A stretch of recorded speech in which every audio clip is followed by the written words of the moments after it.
oh, that's because in China, if you steal, you go to prison. And I'm like, yeah, that's exactly what should happen. If that happens, that's why they can have these shops. That's why they can have the freedom to have these shops. But in the West, people literally do what they want and they don't get punished, and that's why they do what they want. It makes construction almost hard to compete with the likes of America or countries like that, even the UK. I mean, they don't even think the UK are even in the equation. It's going to be very difficult for them to make construction at the same pace, basically. Hi guys, welcome back. We are currently in Shenzhen in China, and it is a beautiful day. That's why I'm so happy. It's just lovely. You are so happy. Yeah, I like it. We've been stuck in our room all morning, like, editing and doing crap like that, and now we're out about and we've just gone for a walk.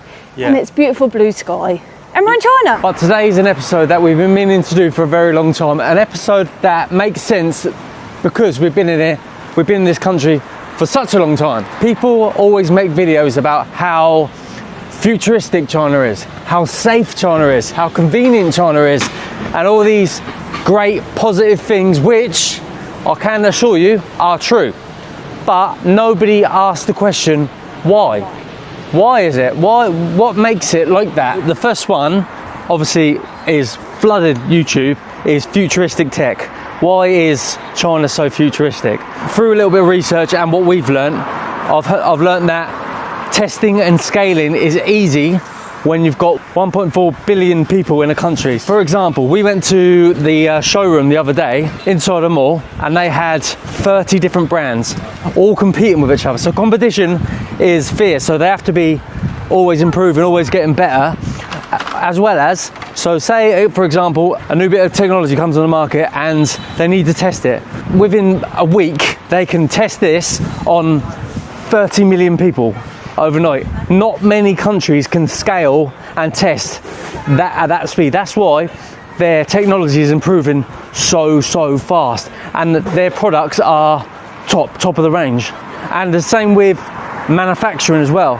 So factories are popping up, especially where we are now. Guangdong is like the manufacturing capital. So these factories are popping up all over the place. They've got, say, 1.4 billion people, so they've got many people to take jobs, and work ethic as well. So quality is always improving. Quality control is always improving as well. So that's why they're hard to beat. They're top. So this is probably like one of the really big ones, is that Chinese people are very willing to adapt to like new technology. Did I say it right? It sounded funny. Definitely. For example, we put on a video Pompeii on our reels and that, and it blew up in the West because they just like thought it was like stupid. Right, so now I'm going to pay for it. I've left my phone and my card at home. I've actually got nothing.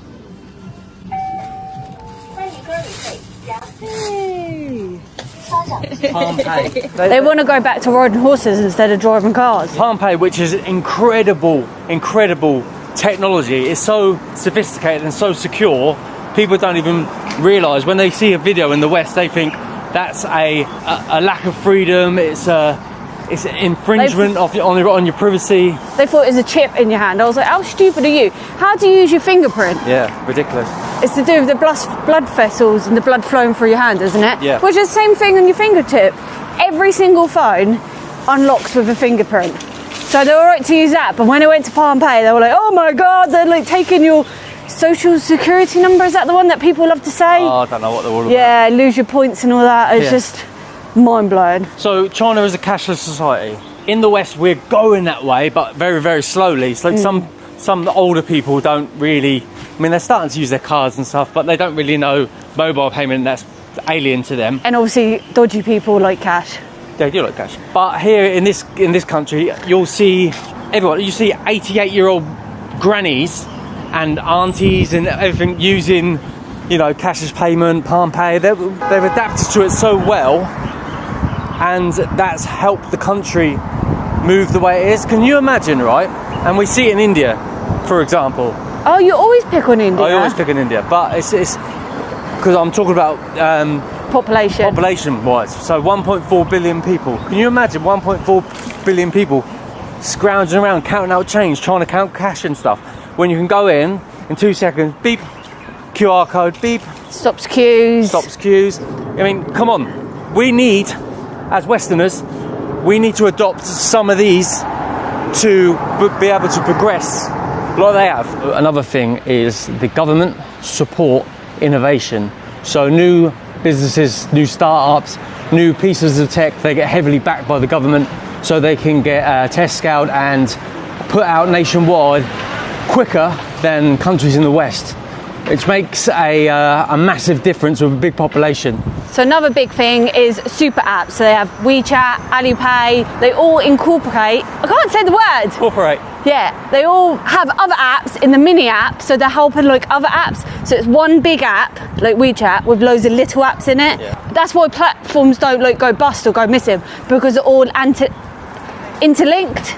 They're all incorporated. They're all incorporated. Sorry, Ben, you have to help me a lot here. So one of the big things, probably one of the top things, reason why we keep coming back to China is convenience. The convenience in China is something else. Like, it's because you can order anything, literally anything. Anytime. Like, you can order underwear, you can order a lobster, anything. You imagine it and you can order it any time of the night, any place. And it's the best thing ever. Like every morning we order a coffee to our room. It's there in 15 minutes max, and it costs us £2 to £3. Oh, nice. Free delivery. A robot brings it to our room. So Ben can be in his underwear, we can walk around in our pyjamas. An example, right? So I'm going a little bit. Here I go picking on India again. So if I or India. Oh, that was the worst. Someone in the comments will say to it, if they're from India, they go, "Oh, we have that. We have that. We have." How many people we have that says that? We have 24-hour delivery and all this stuff. Cool, right? So here's my example of ordering food in India. So I order the food, right? The guy, right? He'll ring me and he'll say, "Oh, I'm here, man." Okay, right? He's out on the street, 50 yards away. I've got to walk out, put some clothes on, walk outside. Hunt him down. He's over there. Walk up to him. You're not punching him. Yeah, and he'll give me the bag and he'll ask for a tip. Oh. And I said, mate, I've come out from my hotel, come downstairs, walked over the road, literally picked up the food out of your hand, and you're asking for a tip. For example, in regards to convenience and tips, right? I tried to give a tip to a Meituan driver on New Year, and he refused to take it. And it was a really good tip in there. It was a really good tip. He didn't. It was in one of the red packets. He didn't know how much the tip was, but he refused to take it because, for whatever reason, he felt, whether it's company policy or he felt too proud or whatever. So the culture is so different, which makes convenience feel not like it's forced. Do you know that you go to America and it's a big tipping culture, and it feels like every bit of convenience that they're offering is for them to get a tip. Yeah. Whereas here in China, they're offering the service because that's their job, which is refreshing as a Westerner. So one of the main things is getting around China. High-speed railway is everywhere. How many you normally know? 56,000 kilometres. Which is mental. Something like that, yeah, it's mental. Which is probably another reason why I like China, because I don't like flying. And I can get all the way around China just using the high-speed trains. They're affordable, they're comfy, they're on time, they're clean. And they're also convenient. Yeah, convenient. You can get things delivered to your seat. All right, I need a water after all that talking, so we found a little shop here. Super. Wishing? Okay, shit. Scan that one, Ben. 4 yuan. Yeah, sure. It's 2 yuan each for a bottle of water. Bottle of water. Bottle of water, there you go. We've actually spotted a luckin with a seating area, so we're just going to stop here for a minute. It's quite pleasant here. This is something I didn't even write down, but something that obviously come in my mind because of this gentleman behind us. Lady behind us. Sorry. Rianne always does that to me. Always corrects me on the genders of people. I just don't clock it straight away. But Well, actually, I think it is a gentleman. Yeah. Sorry, it is a gentleman. This is Rianne's boot. Why is China so clean? China is spotless. Everywhere you go is spotless. But the reason why, people are literally, right, so first of all, there's bins everywhere. But people are always sweeping. Everywhere you go, there's someone sweeping. Yeah, but it's because government create the jobs for the cleaners. That's why they keep their country clean, because they're creating these jobs for their citizens, so the country stays clean, and it's creating a job for someone. That is one of the main reasons. Yeah, I saw, and I think I'll tell you what's a big thing about this as well is culture. China are very clean. They want to keep things clean culture. Whereas, like, again, I'm picking on India, but India, for example, right? I've seen a reel on Instagram, and a guy sweeps the chain, sweeps all the bottles and rubbish, and there's a big mountain of rubbish. And what's he do with the rubbish? Whoosh, straight out the train door onto the railway tracks outside.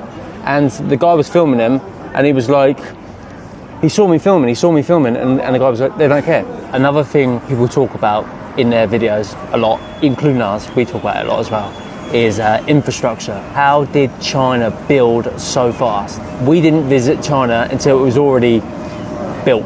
If you look at videos and pictures of China from even like 10, 12 years ago, completely different place. Especially the city we're in now, Shenzhen, is a prime example. So this was a fishing village with 30,000 people. It's now a big, huge city of 17 million. It's actually one of the biggest cities in the world, definitely in the top sort of 50. It's a huge city. One of the main reasons is in the West we have a lot of privately owned land.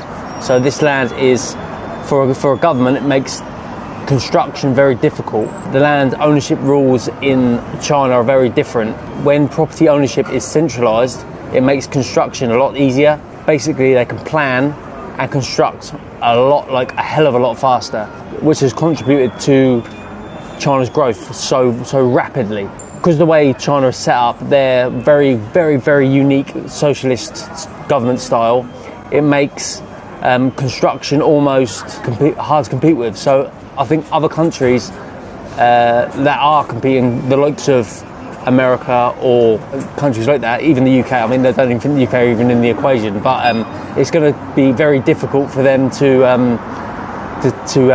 make construction at the same pace, basically. What I'm trying to say. So another thing to touch on. So when we talk about convenience and infrastructure and everything we talk about, the most important thing is your mobile phone. And people are probably thinking like, how do people use their phones all day long without draining their batteries, and they won't even be able to use their phones for normal things like messaging and phone calls and stuff? Well, you obviously, everywhere you go in China, there are these charging pods. You see them everywhere. And I was wondering, actually, so obviously they thought of a solution to the problem. So we need to put these charging pods everywhere, all over the place, so people can't have this predicament where they're worried about ever running out of battery because there's always a way to charge it. The government have got involved and private companies got involved. So a lot of the charging pods are independent by independent companies. Premises of the businesses, they rent these from these companies, and then the commission gets split. So it's between 30 and 50% goes to the actual company. So if they've got their charging pods, these charging pods get used all the time. They will get commission from each charging pod that gets used. So they will use their own electricity bill, but the commission they get is a lot more than that, because electricity bills are so low here in China. So yeah, it's win-win really. One of the other great things about China is there's malls everywhere, and I always need a toilet, and there's always a toilet in a mall. So this is literally where we're going. So we're in the Joy Plaza. This is literally on the way. Oh, is this not growing? No. It scats me out when they don't move. It's weird, isn't it? It feels like you're doing something wrong. So the next one's probably the biggest. We saved the biggest one to last. Yeah, it's the one that you see videos of all the time. Safety. Why is China safe? I actually consider, as someone that's spent a lot of their time in the last 2 years in China, I consider China to be the safest country I've ever visited. Here's an example here. We're just on the side of a normal street here, not busy area, and look how many cameras there are. Yeah. I know majority of it's probably to catch people breaking the road laws, but it's keeping you safe every step you go. Exactly. I would say if you've got nothing to hide, don't worry about it. Don't worry about cameras and stuff. But I'd say it comes down to three things. Three things that we have in the West, but we don't use well enough. So it's one, heavy urban surveillance, like we just saw. Meow. And those people, of course. So, yeah, heavy urban surveillance. So it's a lot of the cameras are also facial recognition. So you just can't be a bad boy. Which, I mean, for the good people, heavy urban surveillance. So obviously for the good people, it's perfect, it's fine. For bad people that commit crimes, it's awful. I'll tell you a story, right?